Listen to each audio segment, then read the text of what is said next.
So hello there everyone, welcome to Gate Academy. So RRB JE गतिशील series में आप सबका स्वागत करता हूं। पहली बात, अभी तक हमने जो इम्पोर्टेंट सेशंस किए, जिसमें कि हमने इम्पोर्टेंट टॉपिक्स का डिस्कशन किया एंड हमने बहुत सारे टॉपिक्स को कवर किया, बहुत सारे सब्जेक्ट्स के टॉपिक को कवर किया, जिसमें कि आपके जो भी सारे क्वेश्चंस जो आजकल एग्जाम में बन रहे हैं, इन द पर्टेनिंग एग्जाम से बन रहे हैं, वो सारे को हमने कवर करने की कोशिश करी है। आज हम एक दूसरे सब्जेक्ट के साथ आए हैं जिसका नाम है आरसीसी। आपने थंबनेल में देख ही लिया होगा। Okay, so I welcome you all to this Gatisheel series and we are having a very wonderful course here और costing only rupees 777 cost that has CBT 1 plus CBT 2 as well. CBT 1 के सारे courses में है for reasoning, aptitude, general awareness, general science and for CBT 2 technical ability, सारे technical subject respective for civil, mechanical, electrical, ये सारे के departments के videos यहाँ पे हैं। ठीक है, एंड लास्ट डेट खत्म हो गया, now it's for start preparing for the RRB. So first of all we will discuss the importance of RCC in the current scenario of the examination that is being going to be held by the RRB। बहुत ज्यादा importance रखने वाला है ये subject, पहली बात। दूसरी बात, चीजें यहाँ पे जेई बेसिस पे आसानी रहेंगी, आपको जस्ट गो थ्रू करना है। Some people find that RCC is quite hard for them to understand, but some people, if you are having a very good grasp over the concept, then it's very easy to understand and it's very easy to go through it, right? So Gate Academy has a very wonderful list of faculties जहाँ पे जो आपको बढ़िया से आपको ये lectures करवाते हैं। तो इसमें कुछ बेसिक इंट्रोडक्शन होती है, जैसे कि हमारे पास अगर आप पढ़ रहे होंगे आरसीसी, तो लेट्स स्टार्ट। हमारे पास इसमें WSM का कॉन्सेप्ट डिस्कस करना है, राइट? LSM का कॉन्सेप्ट डिस्कस करना है, limit state method, working stress method. हमारे पास इसमें बॉन्ड टॉर्जन है, bond, slab and lintel. Okay, again we have shear strength, shear strength of RCC concrete, shear strength of concrete के बारे में यहाँ पे बहुत एनालिसिस होती है, shear strength ऑफ कंक्रीट। फिर उसके बाद कॉलम पे हम लोग देखते हैं, how can we forgot slab here. Slab है, दूसरा कॉलम है, सातवां फुटिंग है, आठवां प्री स्ट्रेस कंक्रीट है। इससे पहले रिटेनिंग वॉल है, रिटेनिंग वॉल के डिजाइनिंग के कुछ कुछ बेसिक पूछ ले जाते हैं, रिटेनिंग वॉल है। नाइन प्री स्ट्रेस कंक्रीट है, and I think that railway में ये बहुत इंपॉर्टेंट रोल प्ले करेगा, बिकॉज आजकल प्री स्ट्रेस कंक्रीट काफी हर जगह है, तो प्री स्ट्रेस कंक्रीट से सवाल रहेंगे। Okay, and other miscellaneous things, जैसे कि वाटर टैंक हो गया, स्टेयर केस हो गया, एटसेट्रा हो गया, राइट? तो ये सारा एक बेसिक आपको ओवरव्यू है इस पूरे आरसीसी सब्जेक्ट का, कि ये चीजें आती हैं एग्जाम में। एंड ज्यादातर जो इम्पोर्टेंस रोल प्ले करता है वो है LSM, बॉन्ड, डेवलपमेंट लेंथ क्या होती है, this all things, shear strength of concrete, column, slab से भी कुछ कुछ क्वेश्चन पूछ ले जाते हैं, ये सारा। Footing is also important. ये आज ये सबसे मिसलेनियस क्वेश्चंस पूछे जाते हैं। ठीक है, तो कुल मिला के आपको सारा कुछ पढ़ना होगा, सारा कुछ से कुछ कुछ मिला के पूछ लेता है, लेकिन वो कुछ कुछ क्या पूछता है उसी के लिए ये वीडियो बना रहा हूँ, राइट? तो let's start with our topic WSM first, कि WSM में वर्किंग स्ट्रेस मेथड में क्या क्या पूछा जाता है, क्या पूछते हैं ये लोग।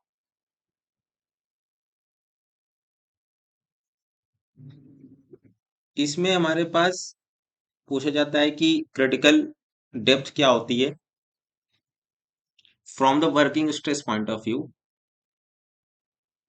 क्रिटिकल डेप्थ ऑफ बीम क्या है ना, इसको XC कहते हैं,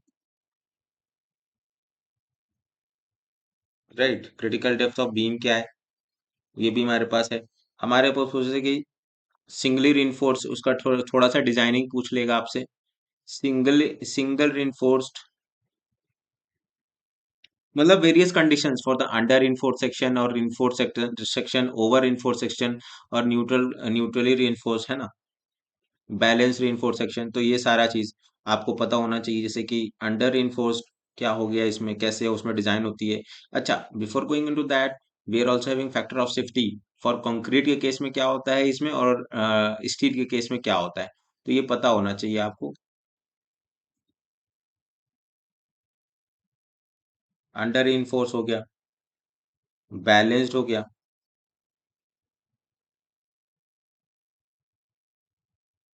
ओवर इनफोर्स सेक्शन हो गया। सी द आपके पास ज्यादा रेफरेंस मटेरियल है नहीं guys.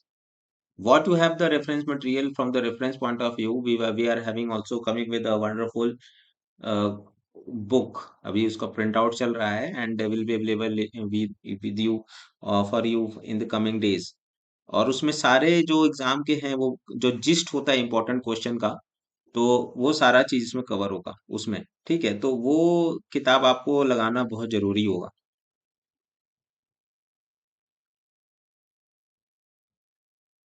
Balance under reinforced section, balance reinforced section, over reinforced section, इसका सारा फॉर्मूला आजकल आपके एसएससी जेई में, तो मैं यही बात कर रहा था कि अगर एसएससी जेई के परव्यू से आप देखोगे तो आपके पास आरआरबी जेई के तो ज्यादा पेपर्स आपके पास है नहीं। जो है आपके पास एसएससी जेई लेवल का, सेंट्रल लेवल का पेपर है। तो आप बाकी स्टेट लेवल का तो पेपर का लेवल थोड़ा लो रहता है, बट आपके जो सेंट्रल लेवल के पेपर्स हैं तो उनका लेवल ठीक ठाक रहता है, डाटा एनालिटिकल एज वेल, है ना। तो वो आपको सोचने में थोड़ा सा मजबूर करते हैं, बल्कि आप जब स्टेट जेई का लगाओगे तो वो लगेगा कि बस जो देखा था वही आ गया। तो ऐसा होता है। तो ये ओवर इन्फोर सेक्शन में आप देखेंगे डायरेक्ट फॉर्मूला आता है एसएससी जेई में, फॉर्मूला उठ के बड़ा बड़ा आ जाता है, तो उसको आपको अकाउंट करना पड़ेगा। ठीक है, इसी के साथ ये तो हमारी बात होती क्रिटिकल। ठीक यही चीज एलएसएम में भी होगा,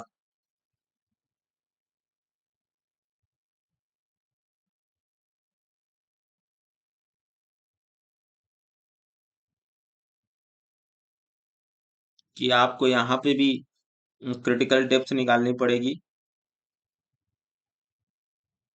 न्यूट्रल एक्सिस के क्या होगा वो भी पता करना पड़ेगा। ओके, एंड क्रिटिकल डेप्थ हो गया, न्यूट्रल एक्सिस हो गया, और लीवर आर्म के बारे में भी आपको पता होना चाहिए यहाँ पे। X d equal to 0.42 x u, तो ये आपको पता होना चाहिए। न्यूट्रल एक्सिस पता होना चाहिए। यहाँ पे भी आपके, यहाँ पे भी डब्ल्यू एस एम में भी हमने over reinforced section, under enforce, balance के बारे में बात करा, और यहाँ पे भी आप वही बात करोगे, अंडर इनफोर्स।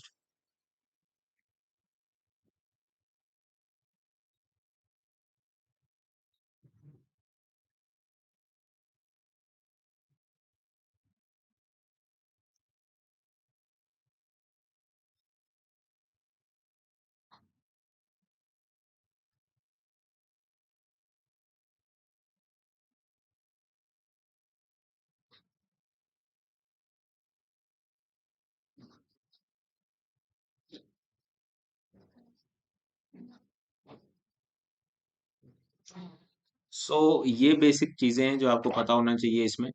ठीक है, इसके डायरेक्ट फॉर्मूला पूछ ले जाएंगे, इसका भी डायरेक्ट डायरेक्ट फॉर्मूला पूछ ले जाता है, इसका भी डायरेक्ट फॉर्मूला पूछ ले जाता है, तो इसके आपको एकदम प्रिपेयर रहना पड़ेगा। और इसका एक टेबल होता है बहुत इंपॉर्टेंट, वो मैं आपको लिख के बता देता हूँ। जैसे कि हमारे पास क्रिटिकल डेप्थ होता है एक्स इज इक्वल टू के D, right. X you limiting यहाँ पे होता है, लिमिटिंग डेप्थ इसको कहते हैं के डी। एंड हमारे पास एक मोमेंट ऑफ रेजिस्टेंस का फॉर्मूला होता है एम यू लिमिटिंग, एलएसएम के केस में। ये एलएसएम के केस में, ये डब्ल्यूएसएम के केस में, राइट। तो जब आप ऐसे बढ़ोगे तो हमारे पास अलग अलग स्टील के लिए अलग अलग ये कैरेक्टरिस्टिक स्ट्रेंथ होती है। जैसे एफ ई 250 हो गया, एफ ई 500 हो गया। ठीक है, तो ये चीज ऐसे अकाउंट होगी। गलती होगी।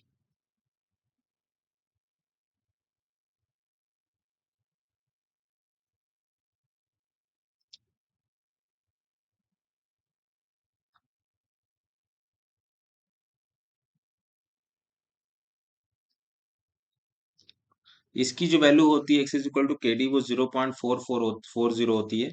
इसकी वैल्यू होती है 0.289। इसकी वैल्यू होती है 0.254। ठीक है। एक्चुअल लिमिटिंग के डी एलएसएम के केस में होती है 0.53। ये डायरेक्ट आता है क्वेश्चन में, इसीलिए मैं लिखवा रहा हूँ 0.48, 0.46, राइट। और यहाँ पे जो इसका मोमेंट ऑफ रेजिस्टेंस का फॉर्मूला बनता है as per the LSM condition, तो वो बनता है 0.148 F C K B D square, 0.138 F C K B D square, 0.133 F C K B D square. तो इसका आपको ख्याल रखना है इस चीज का, राइट। तो आई होप कि आपको अच्छे से कंडीशन पता होगा। ये दोनों कंडीशंस आपको बहुत इंपॉर्टेंट है। आपको ये डायरेक्ट पेपर में बार बार पूछ ले जाता है। इवन एई के पेपर में डायरेक्ट क्वेश्चन आता है कि कौन सा सेक्शन बताओ अंडर इन्फोर्स होता है, कौन सा ओवर इन्फोर्स होता है, तो कौन सा डब्ल्यू इन्फोर्स होता है। ये सारा चीज आपको डायरेक्ट पूछ ले जाता है, तो इसके बारे में आपको तैयार रहना चाहिए। ठीक है। चलिए बढ़ते हैं आगे सेक्शन की तरफ। हमने डब्ल्यूएसएम डिस्कस कर लिया है। हमने डब्ल्यूएसएम में क्या क्या बेसिक चीजें आती हैं, क्रिटिकल डेप्थ के बारे में आता है। क्रिटिकल डेप्थ का मैंने वैल्यू आपको लिखाया, ये देखिए। ये क्रिटिकल डेप्थ की वैल्यू हो गई। ठीक है। Again coming to this next point, factor of steel के केस में क्या होता है कंक्रीट और इसमें। अच्छा, factor of steel, factor of strength यहाँ पे भी क्या होता है वो पता होना चाहिए। स्टील के केस में और कंक्रीट केस में क्या होता है, 0.45 एफ सी के कैसे हो जाता है, 0.67 एफ सी के कैसे हो जाता है, ये सारी चीजें आपको पता होना चाहिए for the point of for the under the purview of limiting state method and the working stress method. Coming to the next point, हमारे पास इफेक्टिव फ्लैंज विड्थ एक कॉन्सेप्ट है।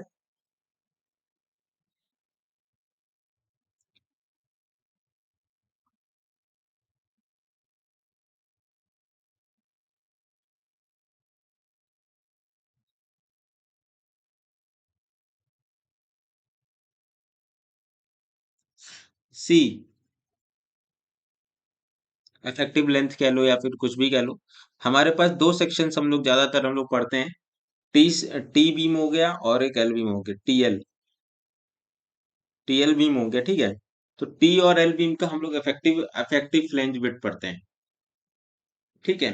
तो इसमें दो कंडीशंस बनते हैं कि जब बीम हमारा एक टी सेक्शन के लिए, जैसे कि मान लीजिए टी सेक्शन है,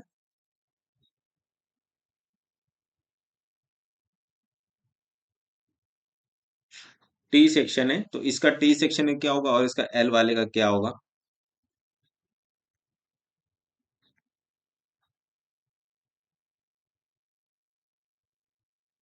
ठीक है। इसके बारे में आपको पता होना चाहिए कि इसका इफेक्टिव फ्लैंज विड्थ क्या होती है। तो चलिए देखते हैं। इसे दो कंडीशंस होते हैं। एक होता है बीम कास्टेड मोनोलिथिकली, कि बीम को एक ही वे में काटा गया, ठीक है, कास्ट किया गया। और एक आइसोलेटेड बीम है जिसमें कि आपका केवल सिंगल बीम पड़ा हुआ है। तो चलिए देखते हैं क्या क्या क्या उसका फॉर्मूला रहता है। इसमें कंडीशन लिख देते हैं।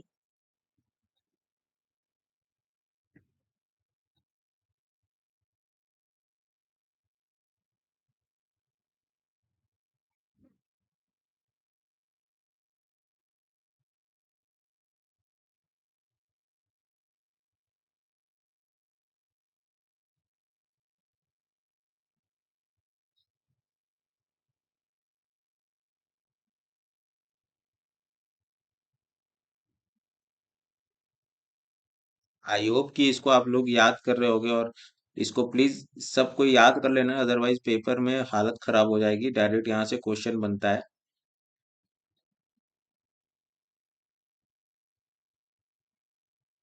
आइसोलेटेड बीम के केस में मैं बताता हूँ इसको कैसे याद करना है। L not by B plus 4 plus B W. ये तो रहा टी बीम का केस। ठीक है। अब आते हैं एल बीम के केस में। इसका इन दोनों का मिनिमम होगा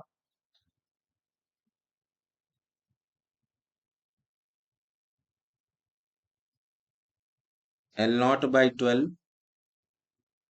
plus B W plus 3 DF, depth of beam, depth of flange कह लो। And B W is equal to width of beam, दिख नहीं रहा है,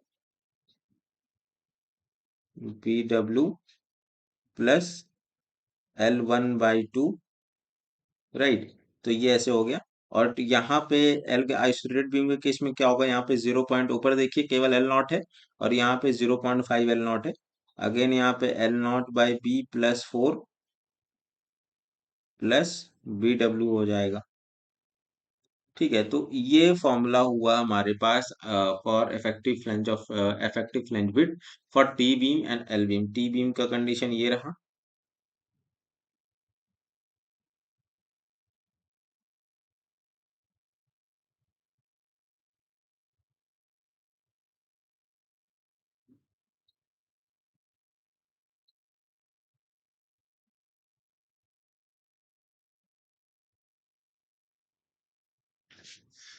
ठीक है, तो ये एल नॉट है, 0.5 एल नॉट, एल नॉट। ठीक है, तो L naught is the effective point where.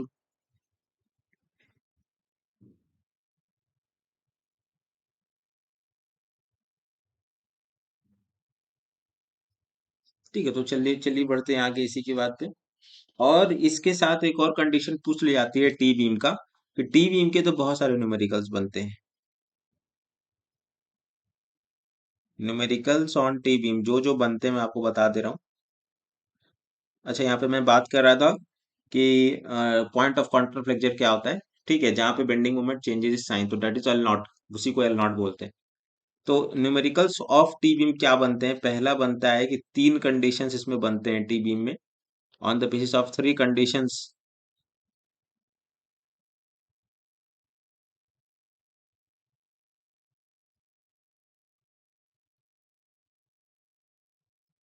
Based on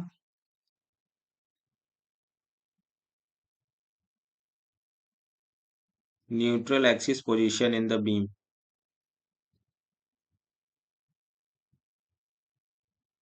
यही सबसे ज्यादा इंपॉर्टेंट है, समझे।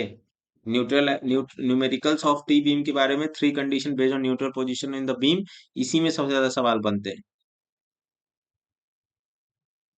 ठीक है, आपको ये देखना है, और उसके बाद अगला पूछ लेगा, डायरेक्ट न्यूमेरिकल आ सकता है इस पे, आसानी आएगा जेई पॉइंट ऑफ व्यू से, easy numericals,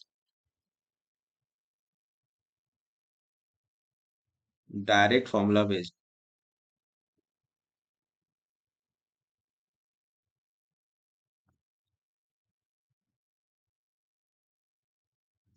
okay, so this is the thing, है ना।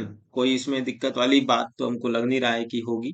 एंड दिस होगी तो आप प्लीज मुझे कमेंट करना। Again coming to the next point, that हमारे पास एक कैरेक्टरिस्टिक स्ट्रेंथ की हम लोग बात करते हैं। इसका आपके पास पता होना चाहिए, characteristic strength, characteristic strength of concrete. IS 456 आपको पूरा रटा हुआ होना चाहिए इसके लिए, कहीं से भी कुछ भी पूछ लेता है। IS 456 to 2000। ठीक है, तो IS 456 आपको पूरा पता होना चाहिए, तो जान है RCC के IS 456, तो ये आपको पता होना चाहिए। कैरेक्टरिस्टिक लोड क्या होता है, एक फॉर्मूला बहुत इंपॉर्टेंट है यहाँ पे, FM is equal to FCK plus 1.65 sigma. Sigma is the standard deviation, FCK is the characteristic strength, and FM is the mean strength. So coming to the next point, हमारे पास पड़ता है characteristic load.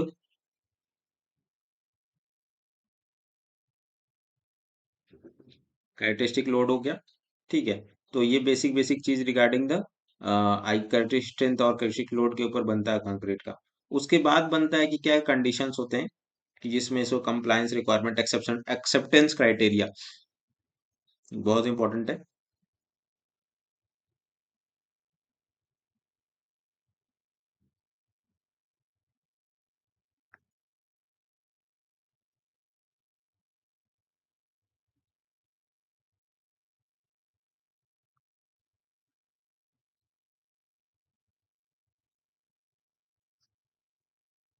Okay, कि 15% से ज्यादा variation नहीं होना चाहिए, है ना।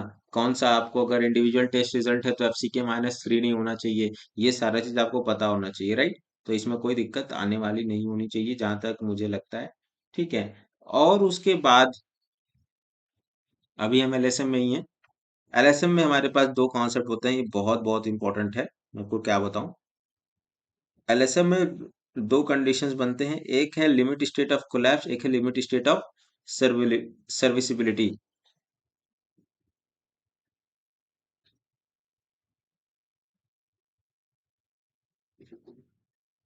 ठीक है, limit state of collapse and limit state of serviceability.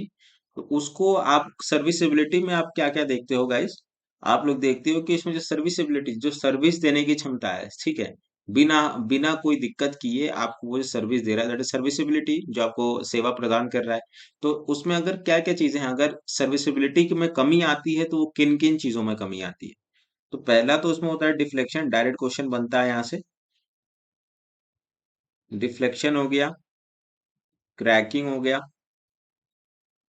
Vibration हो गया, वाइब्रेशन आ रहा है स्ट्रक्चर में, कोरूजन हो गया, ठीक है, फायर रेजिस्टेंस हो गया। ये सब सारे इंपॉर्टेंट पॉइंट है and they are direct ask in the MCQ, चाहे तो आप कोई पेपर उठा के देख लेना। लीकेज, मैं यहाँ पे बकवास कर नहीं रहा हूँ, आपको लग रहा हो कि भले पता नहीं क्या बोले जा रहा है, बट आपको ये पता होना चाहिए। ओवर टर्निंग हो गया,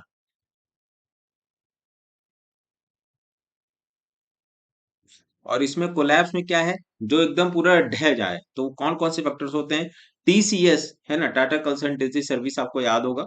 तो आप इसको ऐसे कर सकते हो, torsion, compression, TC, shear, shear, flexural, last में आप जोड़ देना टीसीएसएफ। ओके, सो आई होप कि कोई दिक्कत आने वाली नहीं है इसमें, आपको ये सारा चीज पता रहना चाहिए, है ना। मैंने आपको बताया कि क्रिटिकल स्ट्रेंथ क्या होता है, and stress strain curve for concrete ये बहुत इंपॉर्टेंट है।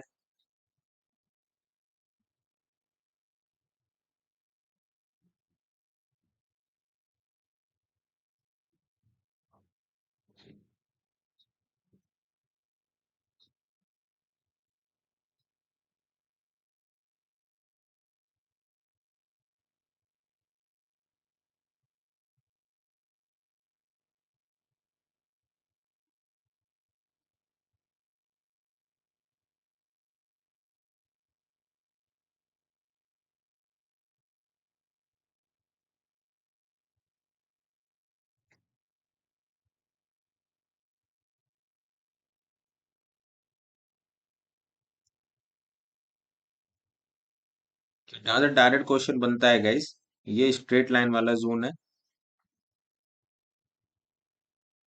ठीक है। प्रूफ स्ट्रेन है ये 0.002, ये स्ट्रेस है, ये स्ट्रेन है। So this is the thing, ये डायरेक्ट आपके सवाल में आएगा। उसके बाद एक बहुत इंपॉर्टेंट टेबल आपके उसमें पूछा जाता है कि ड्यूरेबिलिटी क्राइटेरिया क्या है, 20, 30, 45, 50, 75। तो ये आपको पता होना चाहिए, ठीक है। Mild, moderate, severe, very severe, extreme, किसका क्या क्या कंडीशन होता है, माइल्ड कब होता है, मॉडरेट कब होता है, सीवियर कब होता है, वेरी सीवियर कब होता है, एक्सट्रीम कब होता है, ये सब आप you are not advised to forget the formulas because it will very little for you।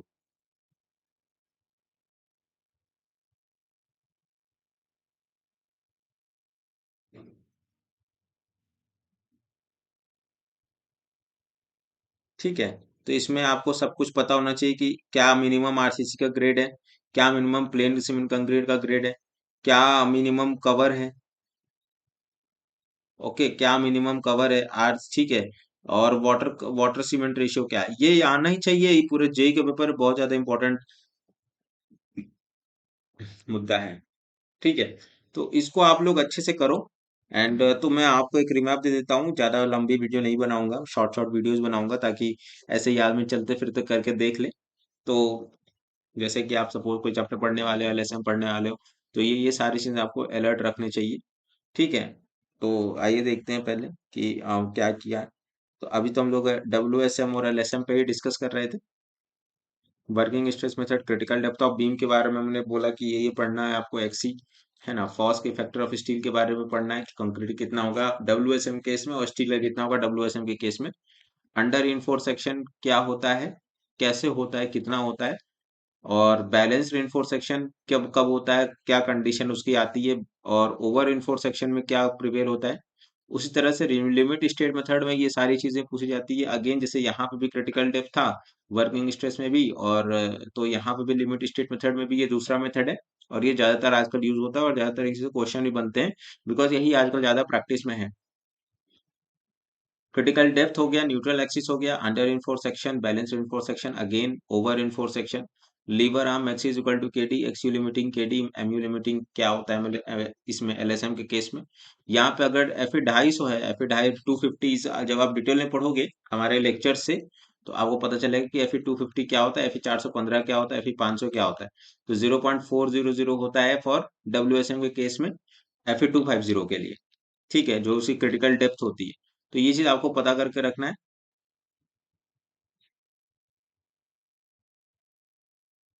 ठीक है। Coming to the next, effective flange width कितनी होगी, तो टी और एल बीम की, बीम कास्टेड मोनोलिथिकली दो ऑप्शंस हमारे पास होते हैं, T beam casted monolithically and isolated beam, L0/6 है ना, तो ये सारा फॉर्मूला आपको पता होना चाहिए। And numericals of T beam, यहाँ से क्या क्वेश्चन पूछे जाते हैं, three condition based on neutral position, neutral axis position in the beam, okay.